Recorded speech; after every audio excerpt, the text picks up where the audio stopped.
Mga kabataan, may bago na tayong morning anchor dito sa MAU.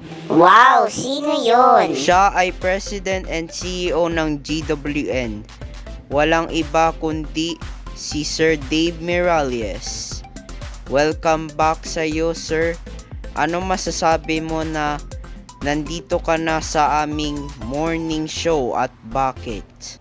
Hello sa inyo mga kabataan at una, nagpapasalamat po ako kay President and CEO ng WTV at Awesome Corporation na si Sir Argonio Organ, my good friend, dahil tinanggap niyo po ako na maging anchor ako dito sa MAU.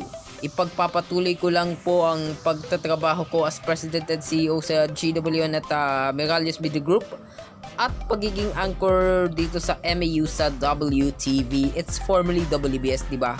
Maraming salamat dahil meron na akong bagong kasama dito sa show na ito. Maraming salamat sa iyo, Sir Dave Miralles, sa tapusin na natin ito. Maraming salamat sa pakikipagtambayan dito sa ating morning show na mas masaya ang ating umaga dito sa Masarap ang umaga! Bye! Happy morning mga kabataan!